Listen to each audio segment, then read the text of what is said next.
വീണ്ടും വരുന്ന യേശുക്രിസ്തുവിൻ്റെ വാത്സല്യനാമത്തിൽ നിങ്ങൾക്ക് എല്ലാവർക്കും എൻ്റെ സ്നേഹവന്ദനം. റോമർക്ക് ലേഖനം 14-ാം അധ്യായം 8-ാം വചനം വായിക്കുമ്പോൾ, ജീവിക്കുന്നു എങ്കിൽ നാം കർത്താവിനായി ജീവിക്കുന്നു, മരിക്കുന്നു എങ്കിലും കർത്താവിനായി മരിക്കുന്നു.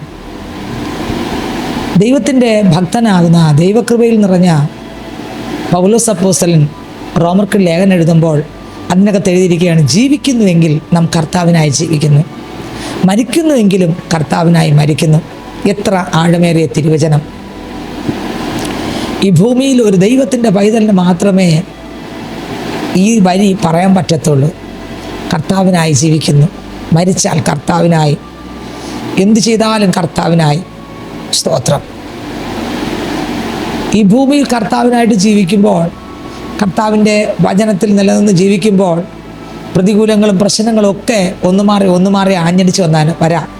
പക്ഷേ ഏത് പ്രതികൂലങ്ങളുടെ നടുവിലും പ്രശ്നങ്ങളുടെ നടുവിലും പ്രശ്നത്തെ ജയിച്ച, പ്രതിസന്ധികളെ ജയിച്ച, പ്രതികൂലങ്ങളെ ജയിച്ച, ആ പ്രതിസന്ധികളെയും പ്രശ്നങ്ങളെയും ജയിച്ച ഒരു കർത്താവാണ് നമ്മൾ ആരാധിക്കുന്ന കർത്താവ്. ദൈവത്തിന് സ്തോത്രം! പ്രതികൂലങ്ങൾ കണ്ട് പേടിച്ചു പോകേണ്ടതല്ല, പ്രശ്നങ്ങൾ കണ്ട് പേടിച്ചു പോകേണ്ടതല്ല. ജീവിച്ചാലും മരിച്ചാലും യേശുവിനായിട്ടുള്ള ഒരു ബോധത്തോടെ മുന്നോട്ട് പോകുകയാണെങ്കിൽ പരിശുദ്ധാത്മാവ് ധാരാളമായി നമ്മെ അനുഗ്രഹിക്കാൻ ഇടയായിത്തീരും. ഒന്നിനെക്കുറിച്ച് വിചാരപ്പെടരുത്. വിളിച്ച ദൈവം വിശ്വസ്തനത്രേ. ദാനിയേലിൻ്റെ പുസ്തകം 3-ാം അധ്യായം വായിക്കുമ്പോൾ, അതിനകത്ത് 1-ാം അധ്യായം മുതൽ വായിക്കുമ്പോൾ ദാനിയേലിനോട് കൂടെ വന്ന മൂന്ന് ഒരുപാട് പേരുണ്ട്. അതിൽ 3 പേരാണ് ശദ്രക്ക്, മേശക്ക്, അബേദ്നെഗോ. ദാനിയേലിൻ്റെ കൂടെ വന്നവരാണ്. പക്ഷേ ദാനിയേൽ ദൈവത്തോടൊരു നിയമം 1-ാം അധ്യായത്തിൽ ചെയ്യുമ്പോൾ അവരും 3 പേരും അതേപോലെ നിയമം ചെയ്തു ദൈവത്തോട്. സ്തോത്രം! എന്നാൽ അങ്ങനെ ഇരിക്കുമ്പോഴാണ് നെബൂഖദ്നേസർ രാജാവ്, 3-ാം അധ്യായത്തിനകത്ത് വായിക്കുമ്പോൾ, നെബൂഖദ്നേസർ രാജാവ് ഒരു വിഗ്രഹത്തെ നിർത്തി അതിനെ നമസ്കരിക്കുവാൻ എല്ലാവരെയും കൂട്ടി വരുത്തി. എല്ലാവരും നമസ്കരിച്ചു. പക്ഷെ ഈ 3 പേര് തീരുമാനിച്ച ദൈവത്തിൻ്റെ മക്കൾ, ശദ്രക്ക്, മേശക്ക്, അബേദ്നെഗോ, അവർക്കറിയാം ജീവിച്ചാൽ ഞങ്ങൾ കർത്താവിനായി, മരിച്ചാലും കർത്താവിനായി. കർത്താവിൽ ഉറച്ചു നിന്ന ദൈവമക്കൾ, കർത്താവിൽ മുറുകെ പിടിച്ചിരുന്ന ദൈവമക്കൾ പ്രതികൂലം കണ്ട് പേടിച്ചില്ല, പ്രശ്നം കണ്ട് പേടിച്ചില്ല, പ്രതികൂലം കണ്ട് പേടിച്ചില്ല. അവർ കർത്താവായ യേശുവിനെ കാണുകയാണ്. അവർ നോക്കുമ്പോൾ വിഗ്രഹത്തെ നിർത്തിയിരിക്കുന്നു. അവർ നമസ്കരിക്കാൻ പോയില്ല. ഇത് കണ്ട് ഒരു കൂട്ടം പേർ, സ്തോത്രം, അവർക്കെതിരായി മാറി. രാജാവ് കൽപ്പന കൊടുത്തു വിഗ്രഹത്തെ ആരാധിക്കാൻ. എന്നാൽ ശദ്രക്ക്, മേശക്ക്, അബേദ്നെഗോ 3 പേർ ഒരുമിച്ച് നിന്ന് പറഞ്ഞു. ദാനിയേലിൻ്റെ പുസ്തകം 3-ാം അധ്യായം അതിൻ്റെ 17-ാം വാക്യം വായിക്കുമ്പോൾ അതിനകത്ത് എഴുതിയിരിക്കുന്നു, ഒരു സ്വരത്തിൽ അവർ പറഞ്ഞു, നെബൂഖദ്നേസറേ, കണ്ടോ, വിളിക്കുന്ന 3-ാം അധ്യായം അതിൻ്റെ 17-ാം വാക്യം, ഞങ്ങൾ സേവിക്കുന്ന ദൈവത്തിന് ഞങ്ങളെ രക്ഷിക്കുവാൻ, വിടുവിക്കുവാൻ കഴിയുമെങ്കിൽ അവൻ ഞങ്ങളെ എരിയുന്ന തീച്ചുളയിൽ നിന്നും രാജാവിൻ്റെ കയ്യിൽ നിന്ന് വിടുവിക്കും.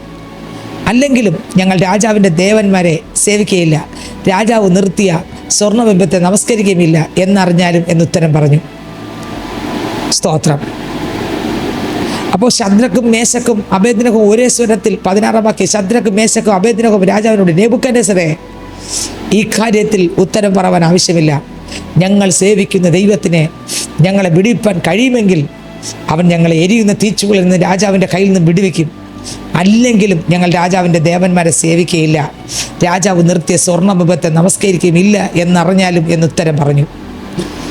അപ്പോൾ നെബൂഖദ്നേസറിന് കോപം മുഴുത്ത്, കണ്ടോ, കോപം വന്നു.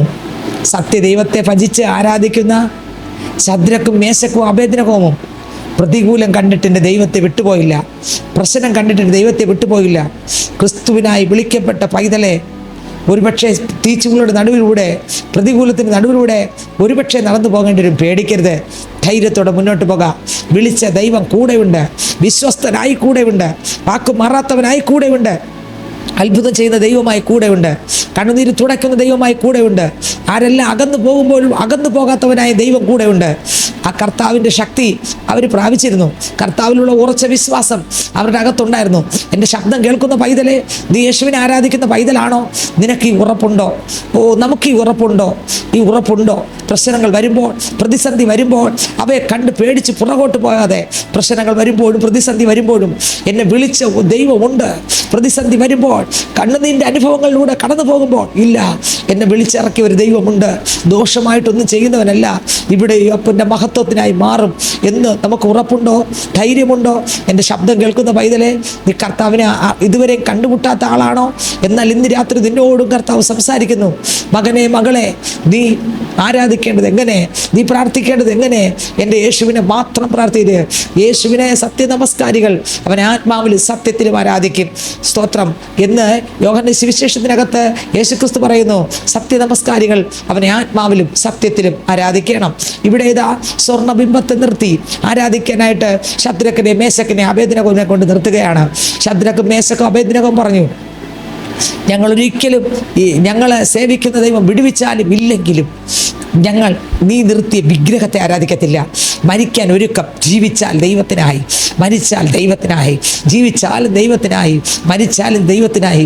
പ്രതികൂലങ്ങൾ വർദ്ധിച്ചു, പ്രശ്നം വർദ്ധിച്ചു. നെബൂഖദ്നേസറിന് കോപമൊഴുത്തു. അയാൾ പറഞ്ഞു, എരിയുന്ന തീച്ചുകൾ ഇടുവെന്ന് ആദ്യമേ ഉത്തരവ് കൊടുത്തു. പക്ഷേ എരിയുന്ന തീച്ചുകളെക്കാൾ അധികമായി അതിൻ്റെ നടുവിൽ കണ്ടത് എൻ്റെ ദൈവത്തെ അത്രേ. പ്രശ്നത്തെക്കാൾ ശദ്രക്ക്, മേശക്ക്, അബേദ്നെഗോ കണ്ടത് എൻ്റെ ദൈവത്തെ അത്രേ. ഇന്ന് ഈ ശബ്ദം കേൾക്കുന്ന പൈതലെ, നീ വ്യത്യസ്തമായ പ്രശ്നങ്ങളിലൂടെ കടന്നു പോകുന്നതായിരിക്കാം, പ്രതികൂലങ്ങളിലൂടെ കടന്നു പോകുന്നതായിരിക്കാം, പ്രതിസന്ധിയിലൂടെ കടന്നു പോകുന്നതായിരിക്കാം. പേടിക്കണ്ട. നിന്റെ മുൻപിൽ എല്ലാ വശത്തുകൂടെയും 4 ചുറ്റും നിന്നെ ഞെരുക്കുന്നതായിരിക്കാം. ഈ ഞെരുക്കം കണ്ട് പേടിക്കണ്ട. ഈ ഞെരുക്കത്തിൻ്റെ നടുവിലും എല്ലാവരും ഒറ്റപ്പെടുത്തുമ്പോഴും, അവയുടെ നടുവിൽ തള്ളി പറയുമ്പോഴും, ഉപേക്ഷിക്കുമ്പോഴും, മാറിപ്പോകുമ്പോഴും, കണ്ടിട്ട് കാണാത്തവരെ പോലെ തല തിരിച്ചു നിൽക്കുമ്പോഴും, നിന്നെ സ്നേഹിക്കുന്ന ഒരു ദൈവം നിന്റെ അടുത്തുണ്ട്. നിന്നെ വിളിച്ച് പുറത്തിറക്കിയ, കൈക്ക് പിടിച്ച് പുറത്തിറക്കിയ, പാപത്തിൻ്റെ ശക്തിയിൽ നിന്ന് പുറത്തു കൊണ്ടുവന്ന യേശുക്രിസ്തു നിന്റെ കൂടെ ഉണ്ട്. ഒന്നിനെക്കുറിച്ച് പേടിക്കണ്ട. ആ കർത്താവ് നിന്നെ വിടുവിക്കുവാൻ മതിയായവനാണ്. 3 പേരും പറഞ്ഞു, ഞങ്ങളെ വിടുവിച്ചാലും ഇല്ലെങ്കിലും നീ നിർത്തിയ വിഗ്രഹത്തെ ഞങ്ങൾ നമസ്കരിക്കത്തില്ല. ഞങ്ങളെ വിടുവിച്ചാലും, ഞങ്ങൾ ആരാധിക്കുന്ന ദൈവം വിടുവിച്ചാലും ഇല്ലെങ്കിലും, മരിച്ചാലും ജീവിച്ചാലും ദൈവത്തിനായി, ജീവിക്കുന്നുവെങ്കിൽ കർത്താവിനായി, മരിക്കുന്നുവെങ്കിൽ കർത്താവിനായി. സ്തോത്രം. ഇവർ 3 പേരും ഒരേ സ്വരത്തിൽ, ഒരേ വാക്കിൽ നിന്നു. രാജാവിന് കോപം വന്നു. അതിനകത്ത് എഴുതിയിരിക്കുന്നു, അപ്പോൾ നെബൂഖദ്നേസറിന് കോപമൊടുത്ത് ശദ്രക്കിനെയും മേശക്കിനെയും അബേദ്നെഗോവിനെ നേരെ മുഖഭാവം മാറ്റി ചൂള പതിവായി ചൂട് പിടിച്ചതിൽ 7 മടങ്ങ് ചൂട് വെപ്പിക്കാൻ അവൻ കൽപ്പിച്ചു. 7 അല്ല 70 സൈന്യത്താലല്ല, ശക്തിയല്ല, എൻ്റെ ദൈവത്തിൻ്റെ ആത്മാവിൻ്റെ ശക്തിയാൽ നിറഞ്ഞ് ജീവിക്കുന്ന ദൈവപൈതലെ തകർക്കാൻ ഒരുത്തിക്ക് കഴിയത്തില്ല, ഒരു ശക്തിക്ക് കഴിയത്തില്ല. ഇന്ന് ഈ ശബ്ദം കേൾക്കുന്ന മകനെ, മകളെ, ക്രിസ്തുവിൻ്റെ ആത്മാവിൽ നിറഞ്ഞ് ജീവിക്കുന്ന പൈതലാണോ? നിന്നെ തകർക്കാൻ ഒരു ശക്തിക്കും, ഒരന്ധകാര ശക്തിക്കും, ഒരിരുട്ടിന് കഴിയത്തില്ല. നീ പേടിച്ചു വേണ്ട, ധൈര്യത്തോടെ മുന്നോട്ട് പോ. നിന്റെ മുൻപിൽ ഒരു കൂട്ടം പേർ തീച്ചുളക്കകത്ത് ഇട്ടുകളയുമെന്ന് പറഞ്ഞാലും, പ്രതിസന്ധിയുടെ നടുവിലൂടെ പോകേണ്ടി വന്നാലും പതറണ്ട. പ്രതിസന്ധിയെ ജയിച്ച, പ്രതികൂലത്തെ ജയിച്ച, ചൂള പോലെ ഉള്ള അനുഭവങ്ങൾ ജയിച്ച ഒരു കർത്താവ് പറഞ്ഞു, മക്കളെ, ലോക അവസാനത്തോളം എല്ലാ നാളും നിന്നോട് കൂടെ ഉണ്ട്. ധൈര്യത്തോടെ വാ, ധൈര്യത്തോടെ വാ, ഞാൻ നിന്റെ കൂടെ ഉണ്ട്. ഇന്ന് ഈ ശബ്ദം കേൾക്കുന്ന പൈതലെ, നീ വ്യത്യസ്തമായ തീച്ചുകളുടെ അനുഭവത്തിനകത്ത്, കുടുംബതലങ്ങൾക്കകത്താകട്ടെ, പുറത്താകട്ടെ, ദേശത്തിലാകട്ടെ, നീ എവിടെ പോകുമ്പോഴും ഒരു തീച്ചുകളുടെ അനുഭവമാണോ? ഒറ്റപ്പെട്ട അനുഭവമാണോ? തള്ളപ്പെടുന്ന അനുഭവമാണോ? തകർത്ത് കളയുമെന്ന് വാദിക്കുന്ന അനുഭവമാണോ? എല്ലാ നിലവാരത്തിലും നിന്നെ ഒതുക്കി കളയുമെന്ന് പറയുന്ന, നിന്നെ ശപിക്കുന്ന, നിന്നെ തകർത്തൊതുക്കുന്ന, നിന്നെ വേദനിപ്പിക്കുന്ന വാക്കുകൾ കൊണ്ട് നിന്നെ തകർക്കുന്ന ഒരനുഭവത്തിലൂടെ നീ കണ്ണീരോടെ മുന്നോട്ട് പോകുന്നുവോ? എന്നാൽ വാക്കുകൊണ്ട് തകർക്കാത്ത, നിന്നെ സ്നേഹിക്കുന്ന, നിന്നെ അണയ്ക്കുന്ന, നിന്നെ കരുതുന്ന ഒരപ്പനുണ്ട്.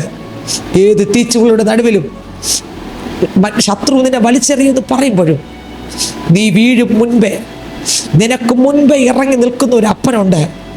നിനക്ക് മുൻപേ ഇറങ്ങി നിൽക്കുന്ന ഒരു അപ്പൻ. ഇവിടെ ഏതാ കോപം മുഴുത്തു, കോപം വർദ്ധിച്ചു.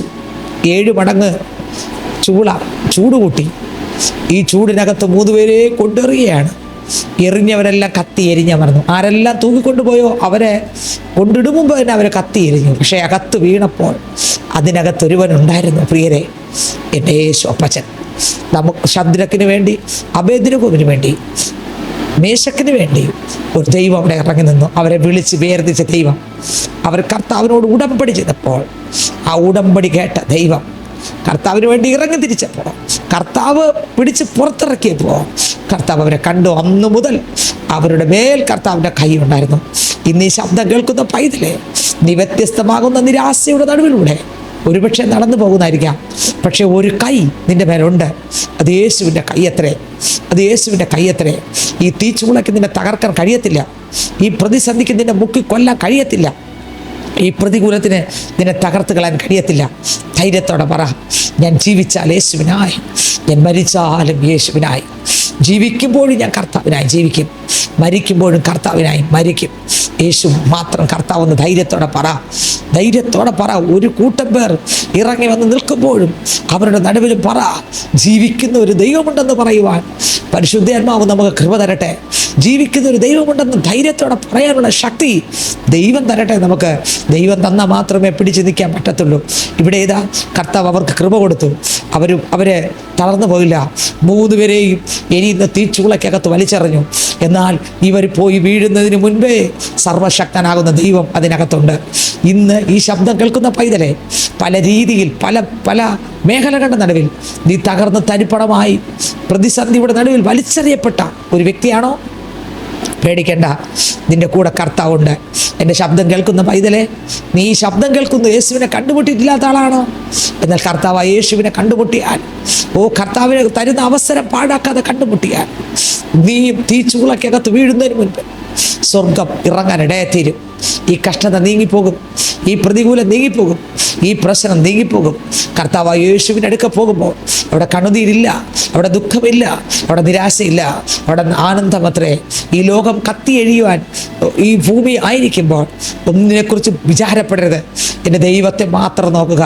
ഇവരും 3 പേരും പറഞ്ഞു, ജീവിച്ചാലും മരിച്ചാലും ഞങ്ങൾ യേശുവിനായി. ഇന്ന് ഈ ശബ്ദം കേൾക്കുന്ന പൈതലെ, എത്ര പേർക്ക് ഉറപ്പുണ്ട്? നമുക്ക് എത്ര പേർക്ക് ഉറപ്പുണ്ട്?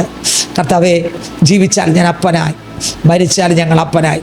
അപ്പന് വേണ്ടി ജീവിക്കുമ്പോൾ കർത്താവിൻ്റെ വരവ് വരെയും, അല്ലെങ്കിൽ കർത്താവ് വിളിക്കുന്ന സമയം വരെയും അപ്പൻ്റെ ഹിതമല്ലാത്ത ഒന്നിലേക്കും എനിക്ക് പോകണ്ട. ദൈവത്തിൻ്റെ ഇഷ്ടം മാത്രം മതി. പ്രിയരെ, ഈ ശബ്ദം കേൾക്കുന്ന മകനെ, മകളെ, കർത്താവിൽ നിന്ന് അകറ്റിക്കളയാൻ ശത്രു പല വഴികളും കേടികളും ഒരുക്കുമ്പോൾ പേടിച്ചു പോകല്ലേ. ധൈര്യത്തോടെ പറ, അപ്പാ, അവിടെ എല്ലാം അന്ത്യം വരെ പിടിച്ചു നിൽക്കാൻ, ദൈവകൃപയിൽ ആശ്രയിപ്പാൻ, അകൃപയിൽ നിൽപ്പാനുള്ള ശക്തി തരണമെന്ന് ഒരു പ്രാർത്ഥന എത്ര പേർക്ക് പ്രാർത്ഥിക്കാൻ ആഗ്രഹമുണ്ട്? ഈ ശബ്ദം കേൾക്കുന്ന പൈതലെ, ഏത് അനുഭവത്തിൻ്റെ നടുവിലും ഇറങ്ങി വന്ന് രക്ഷിക്കുന്നൊരു ദൈവം നമുക്കുണ്ട്. ആ ദൈവം ശദ്രക്കിനെയും മേശക്കിനെയും അബേദ്നെഗോവിനെ രക്ഷിച്ചു. ഒരു തലമുടി പോലും കരിയാതെ, ശരീരത്തിലുള്ള ഒരു വസ്ത്രത്തിന് പോലും ഒരു കേട് സംഭവിക്കാതെ അവരെ 3 പേരെയും ദൈവം തൊട്ട് ആ സാന്നിധ്യത്തിനകത്ത് മറച്ചു.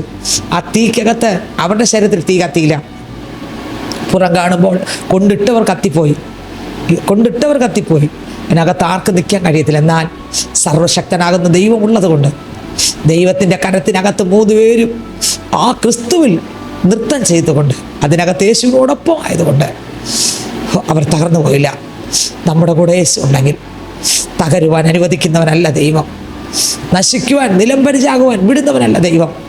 ഇല്ല, ഈ കർത്താവ് മാറാത്ത കർത്താവ്, ഈ കർത്താവ് വിശ്വസ്തനായ കർത്താവ്.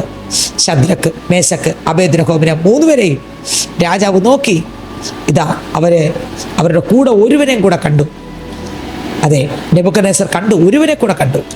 ഉടനെ വിളിച്ചു പറയുന്നു, അതിനകത്ത് എഴുതിയിരിക്കുന്നു 20, സൈന്യത്തിൻ്റെ മഹാബലവാന്മാരായ ചില പുരുഷന്മാർ ശദ്രക്കിനെയും മേശക്കിനെയും അബേദ്നെഗോവിനെയും ബന്ധിച്ച് എരിയുന്ന തീച്ചുളയിൽ ഇട്ടുകളയാൻ കൽപ്പിച്ചു. അങ്ങനെ അവർ ആ പുരുഷന്മാരെ അവരുടെ കാൽച്ചട്ട, കുപ്പായ, മേലാട മുതലായ വസ്ത്രങ്ങളോട് കൂടെ ബന്ധിച്ച് എരിയുന്ന തീച്ചുളയിൽ ഇട്ടുകളഞ്ഞു. രാജകൽപ്പന കർശനമായിരിക്കൊണ്ടും ചൂട് അത്യന്തം ചൂടായിരിക്കൊണ്ടും ശദ്രക്കിനെയും മേശക്കിനെയും അബേദ്നെഗോവിനെയും എടുത്തുകൊണ്ടുപോയ പുരുഷന്മാരെ അഗ്നിജ്വാല ദഹിപ്പിച്ച് കളഞ്ഞു. ശദ്രക്ക്, മേശക്ക്, അബേദ്നെഗോ എന്നീ 3 പുരുഷന്മാരോ ബന്ധിക്കപ്പെട്ടവരായി എരിയുന്ന തീച്ചൂളയിൽ വീണു. നെബൂഖദ്നേസർ രാജാവ് ഭ്രമിച്ച് വേഗത്തിൽ എഴുന്നേറ്റ് മന്ത്രിമാരോട്, നാം 3 പുരുഷന്മാരെ അല്ലയോ ബന്ധിച്ച് തീയിലിട്ടത് എന്ന് ചോദിച്ചതിന് അവർ, സത്യം തന്നെ രാജാവേ എന്ന് രാജാവിനോട് ഉണർത്തിച്ചു. അതിനവൻ, 4 പുരുഷന്മാർ കെട്ടഴിഞ്ഞ് തീയിൽ നടക്കുന്നത് ഞാൻ കാണുന്നു. കെട്ടിയിട്ടെങ്കിൽ കെട്ടഴിഞ്ഞു, തീയിൽ നടക്കുന്നത് ഞാൻ കാണുന്നു. അവർക്കൊരു കേടും തട്ടിയിട്ടില്ല. 4-ാമത്തവൻ്റെ രൂപം ഒരു ദൈവപുത്രനോട് ഒത്തിരിക്കുന്നു എന്ന് പറഞ്ഞു. നെബൂഖദ്നേസർ എരിയുന്ന തീച്ചുകളുടെ വാതിക്കലടുത്ത് ചെന്ന്, അത്യുന്നതനായ ദൈവത്തിൻ്റെ ദാസന്മാരായ ശദ്രക്കെ, മേശക്കെ, അബേദ്നെഗോവേ, പുറത്തു വരുവിൻ എന്ന് കൽപ്പിച്ചു. ഒരു 3 പേരും പുറത്തു വന്നു. ദൈവത്തിൻ്റെ ദാസന്മാരായ അത്യുന്നത ദൈവത്തിൻ്റെ ദാസന്മാരായ, നേരത്തെ വിളിച്ചതുപോലെയല്ല ഇപ്പോൾ.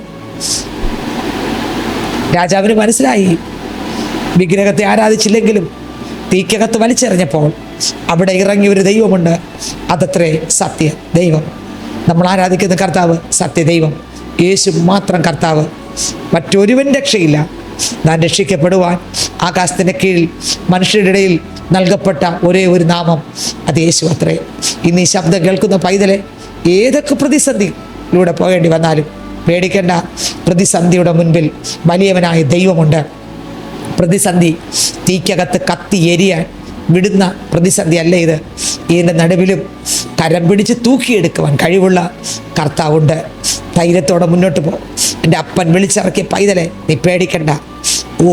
ജീവിച്ച യേശുവിനായി, മരിച്ച യേശുവിനായി കർത്താവിൻ്റെ രാജ്യത്തിൽ കയറി ചെല്ലാമല്ലോ. കർത്താവിൻ്റെ അടുക്കിൽ ഇരിക്കുവാൻ ഒരു വാഗ്ദത്തം നമുക്ക് തന്നിരിക്കുമ്പോൾ, കർത്താവിൻ്റെ അടുക്കൽ കയറി ചെല്ലുവാൻ, കർത്താവിൻ്റെ അടുത്ത് ഇരിക്കുവാൻ ഒരു വാഗ്ദത്തം തന്നിരിക്കുമ്പോൾ ഒന്നിനെക്കുറിച്ചും ഭയപ്പെടേണ്ട. ഈ ഭൂമിയിൽ ജീവിക്കുന്ന കാലഘട്ടം ക്രിസ്തുവിൽ ജീവിക്കാമോ? ദൈവകൃപയിൽ ജീവിക്കാമോ? ക്രിസ്തുവിൽ ആശ്രയിച്ച് ജീവിക്കാമോ? ദൈവത്തിന് പ്രസാദമുള്ളത് മാത്രം ചെയ്യാൻ കർത്താവിനോട് പറയാമോ? അതിന് പരിശുദ്ധാത്മാവ് നമ്മളെല്ലാവരും സഹായിക്കട്ടെ. കണ്ണുകളടയ്ക്കുക, പ്രാർത്ഥിക്കുക. പരിശുദ്ധ പിതാവേ, ഈ ശബ്ദം കേൾക്കുന്ന ഓരോരുത്തരും ദൈവകരങ്ങൾ തരുന്നു. വ്യത്യസ്തമായ വേദനയോടും ഭാരത്തോടും കൂടി ഇരിക്കുമ്പോഴപ്പ നീ എന്ത് ചെയ്യണമെന്ന് അറിഞ്ഞുകൂടാതെ, മുന്നോട്ട് പോകാൻ വഴിയില്ലാതെ വഴികളെല്ലാം അടഞ്ഞിരിക്കുമ്പോൾ സ്വർഗത്തിലെ ദൈവം പുതുവഴികളെ തുറന്ന് അനുഗ്രഹിക്കണപ്പ. തീച്ചുള പോലെ അനുഭവത്തിൽ, സകലരും വലിച്ചെറിയപ്പെട്ട അനുഭവത്തിൽ ഇതിനകത്ത് ഈ ശബ്ദം കേൾക്കുന്ന ആരെല്ലാം ഉണ്ടോ കർത്താവേ, എനിക്ക് ആരുമില്ലല്ലോ, ഞാൻ എന്തിനീ ഭൂമി ജീവിച്ചിരിക്കുന്നു, എല്ലാം തകർന്നു എന്ന് കരയുന്ന പ്രിയ മക്കൾ ഈ ശബ്ദം കേൾക്കുകയാണെങ്കിൽ അപ്പ അവരുടെ പേര് ദൈവത്തിൻ്റെ കൃപ ഇറങ്ങട്ടെ, യേശുവിൻ്റെ സമാധാനം ഇറങ്ങട്ടെ. യേശുവിനെ കണ്ടുമുട്ടാത്ത ആരെങ്കിലും ഇതിനകത്തുണ്ടെങ്കിൽ അവർ യേശു കണ്ടുമുട്ടട്ടെ. ഈ ശബ്ദം കേൾക്കുന്നെങ്കിൽ അവർ കണ്ടുമുട്ടട്ടെ അപ്പച്ച. മാത്രമല്ല കർത്താവേ, അപ്പ ഈ കർത്താവിനെ ആരാധിച്ച് മുന്നോട്ട് പോകുമ്പോൾ പ്രതികൂലങ്ങളുണ്ടെങ്കിൽ എന്ത് ചെയ്യണമെന്ന് അറിഞ്ഞുകൂടാ നിൽക്കുന്ന മക്കൾ ഈ ശബ്ദം കേൾക്കുന്നവരുണ്ടെങ്കിൽ കർത്താവ് അവരെ തുടരണമെന്ന് പ്രാർത്ഥിക്കുന്നു.